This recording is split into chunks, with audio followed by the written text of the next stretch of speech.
I think that creativity really started as a survival. Like I can imagine cavemen drawing photos in the cave to warn somebody. I can imagine them creating tools to make their life easier. We could create to protect ourselves. We could create to communicate with others across the world. There are so many reasons why we create. And I really find creation the first part of the human experience.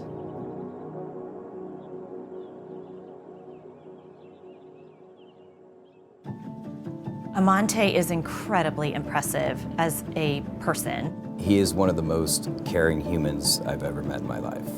He has that smile that draws people in, that 1,000-watt smile. You get to know him as a person, and then you find out that that smile is also genuine. Amante is many things, but I think really at his core, he's a creative. Upon meeting him, I just thought he was a chef, and not that just a chef isn't a really, really big deal. But I very quickly learned that he had all these layers of creativity. He's the full package, right? So he can do his own branding, his own marketing, his own photography, and his own design work on the inside, working with the right people. And on top of that, he can go back in the kitchen and say, this is what I want to do, or I want to change this. I come from several generations of creators. My mother was a photographer and an art director in Hollywood. My grandmother was a color corrector. My family lineage just worked with their hands and creativity. Every aspect of Noka I built with the managers and I. Anything down from pouring the concrete tables, knocking down the walls, making the doors, welding, doing every little aspect all the way down to sewing the curtains. We made every little piece of this restaurant as if it were an art installation. Not a functioning restaurant, but more of an art installation. You've tasted what he cooks, the food is fantastic, but that's half the battle. When they get an experience on top of that, that's way more of a memory. And Amante is, in my opinion, a master at creating that memory. I started at the bottom, the absolute bottom of the restaurant industry, growing produce, selling in the market, and then my parents opened a farm-to-table restaurant where I started doing dishes. So in the restaurant business, I have done every single job.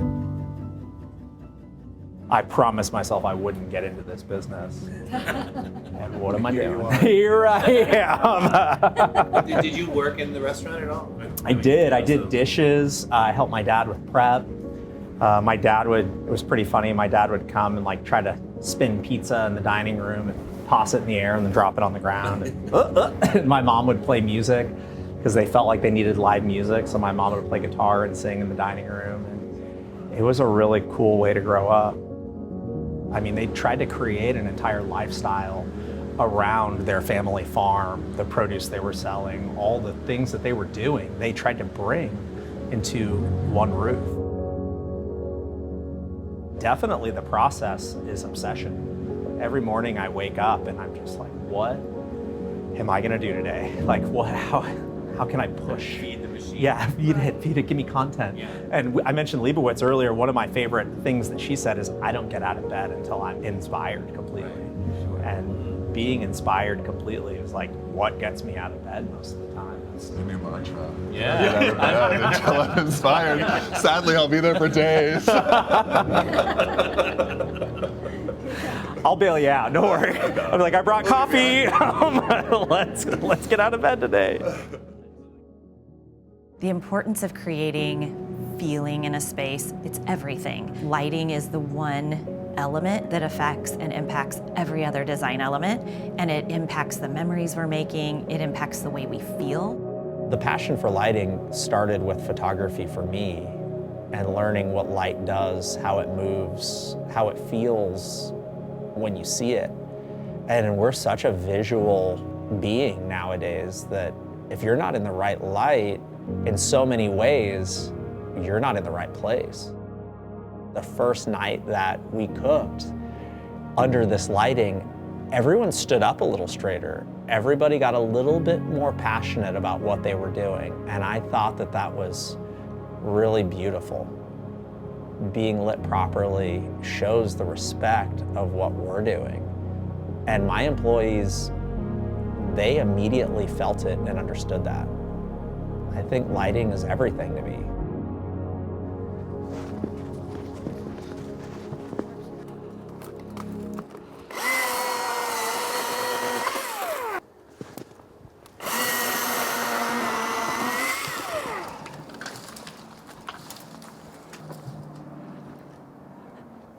Let's build a fire right here and a fire right here, and we'll just start hanging stuff.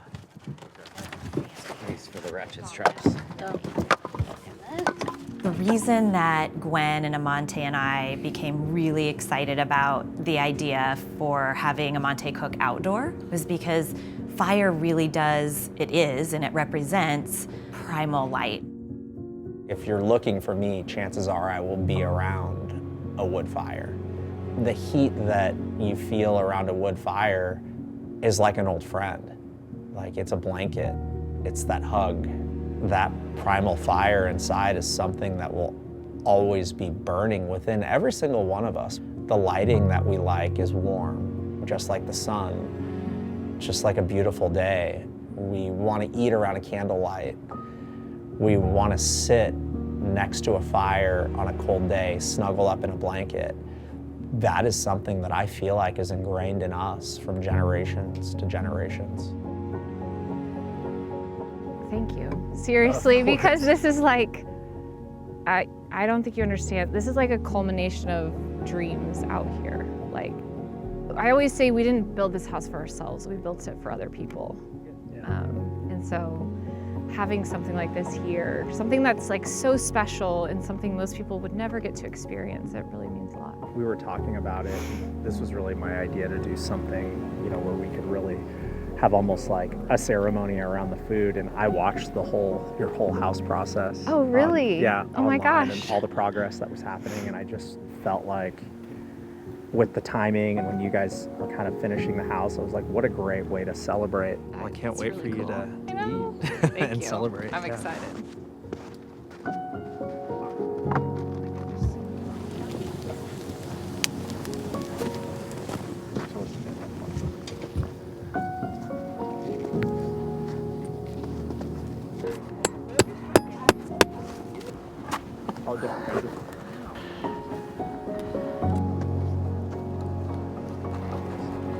This is just such almost a ceremonial way of cooking.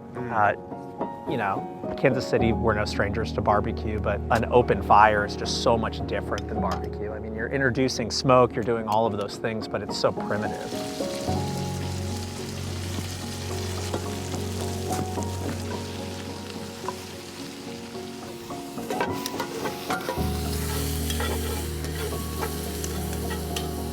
Like something your parents passed on. I told myself I would not be my parents. When you're in your teens, I hated listening to NPR. It was just so sleepy and annoying, but guess what I do every morning? Listen to NPR. I do the same things my parents did. So you spend most of your life running from your parents, and then after they're gone, you spend the other part trying to learn. Yeah, run back to them. Run back to them. And then is Noka a family name, or is that? No, it's Japanese for farmer. Oh, for farmer, So okay. after my dad, who was an organic Got farmer. it. Okay, so yes. So I don't know if you've lost your parents yet, but no one talks about how hard it is, like the mourning them and trying to figure out how to celebrate them. I mean, of course you do like a funeral or a celebration of life, but what happens after that? You're just kind of stuck with what's next. Like, how do I grow? How do I grow? And taking What apart, you've learned from that. yeah. Yep. And then form a story to help you heal. Yeah. And the barn fell down after he passed away. Goodness. And I just took everything I could and I built Noka out of it. And Like literally. yeah, built it out of literally it. built it out of it. So it was a really beautiful homage. And it was really healing to take things that I thought were just gonna be complete junk. Like there was at one point I was like, I can't do it.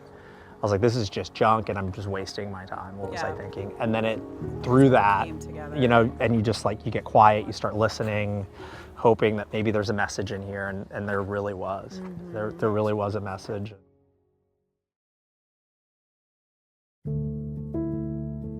Whenever I was done and able to see what almost he and I had built, I really learned more about him after he passed. Every time it works out, I can hear him laughing. I can hear it practically in the other room echoing. And they're whispers, but I know it's there. Like it's the hug that I need every day. Sorry.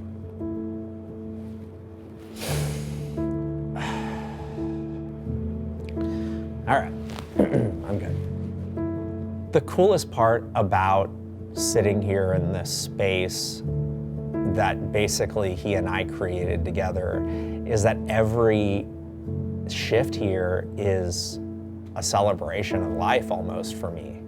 Like when you walk in, it's lit so beautifully. You're walking into he and I's time and getting a glimpse of everything he would absolutely love.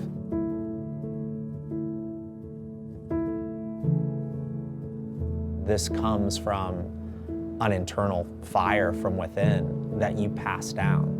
It's almost like you take a piece of the embers and you give it to the next, and you give it to the next. Just like an heirloom seed that's passed down from family to family.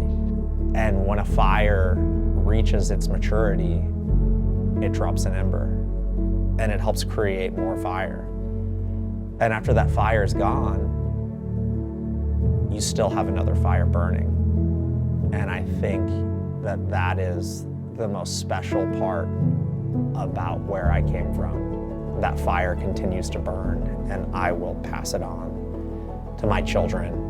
And I hope their fires burn so strong that they will pass it to theirs.